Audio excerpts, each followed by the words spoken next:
ফেব্ৰুৱাৰীত মঙলদৈত আকৌ আহিম চিলাৰায় দিৱসৰ কাৰ্যসূচীত যোগদান কৰিবলৈ। স্কিল ইউনিভাৰ্চিটি আমাৰ প্ৰায় ৰেডি হৈ আছে, তেওঁলোকে এডমিশ্যন দিবও খুজিছে। মই ভাবোঁ যে এমাহ দুমাহৰ ভিতৰত ই হৈ যাব। আমি শেষ মুহূৰ্তত আহিছোঁ আৰু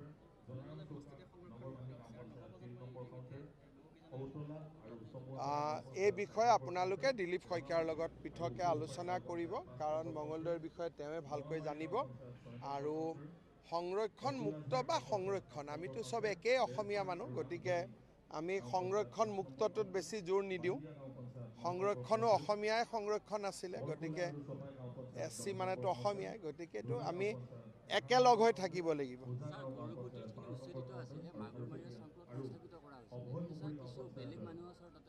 আমি কাকো সংস্থাপিত কৰাৰ কথা নুঠে।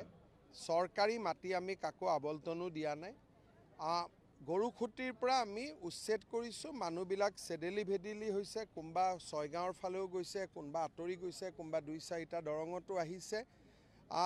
য'ত বহিছে তাতোতো কোনো শান্তিৰ কথা নুঠে যেতিয়ালৈকে স্থায়ী মানুহ বুলি প্ৰমাণ নহয়। মই বিষয়টো নাজানো ইমান ভাল কৰি, কিন্তু মোৰ এটাই কথা যে LACৰ ফালৰ পৰা আমি নাগৰিকত্ব সম্পূৰ্ণ প্ৰক্ৰিয়াটো নোহোৱাকৈ আমি কাকো মাটিৰ আবণ্টন দিব নোৱাৰোঁ।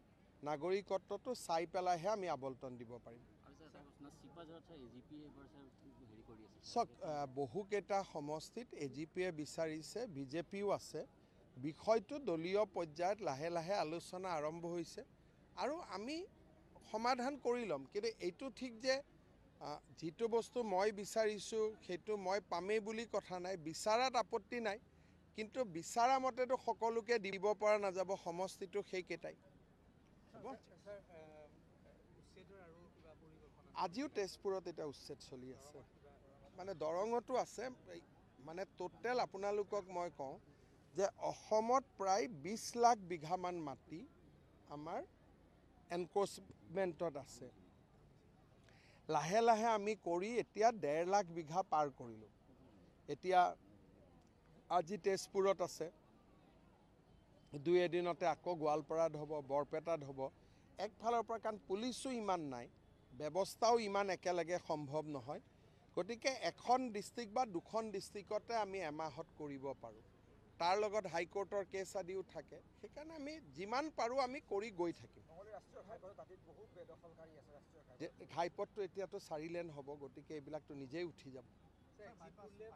বাইপাছটো প্ৰায় সম্পূৰ্ণ হোৱাৰ পথতে আছে, হৈ যাব। আৰু 4 লেন হোৱাৰ লগে লগে ঘাইপথৰ দুইফালে যিমান এনক্ৰচমেণ্ট আছে নিজে নিজেই উঠি যাব।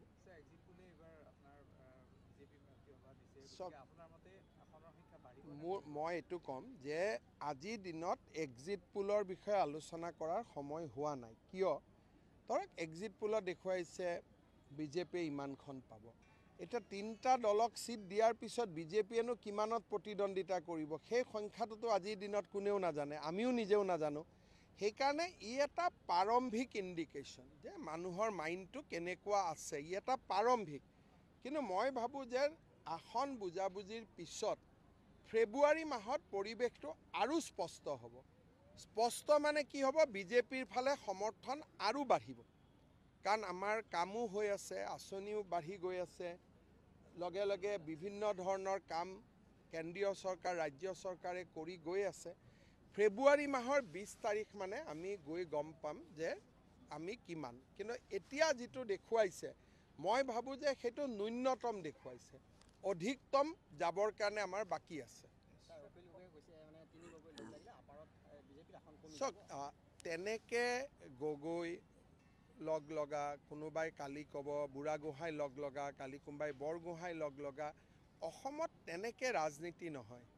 মহাপুৰুষ শ্ৰীমন্ত শংকৰদেৱে সমতাৰ ভিত্তিত ইয়াত এখন সম্পূৰ্ণ বেলেগ সমাজ গঢ়ি থৈ গৈছে। চাওলুং চুকাফা, শ্ৰীমন্ত শংকৰদেৱ, তেওঁলোকে অসমত উপাধিৰ মতে কিবা হ'ব, সেই ৰাজনীতি 500 বছৰ আগতেই বন্ধ কৰি থৈ গৈছে।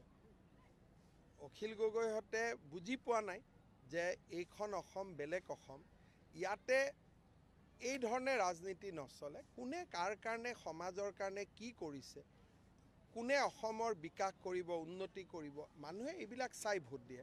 অখিল গগৈক যিদিনাখনে ইয়াত কোনোবাই ভোট দিব, ইয়াতো দাংগা ফাচাদে হৈ থাকিব। আজি নেপাল বনিব, কালি কিবা বনিব, তেওঁলোকেতো নিজেই কৈ থাকে যে আমি নেপাল বনাই দিম, বাংলাদেশ বনাই দিম। গতিকে অসমৰ উন্নতি ক'ত হ'ব? এইটো তেওঁলোকে নিজেই কোৱা কথা যে নেপাল কৰি দিম, বাংলাদেশ কৰি দিম, তাৰমানে ইয়াত একো নহ'ব। ৰাইজেতো এইখিনি কথা বুজি পায়। হ'ব।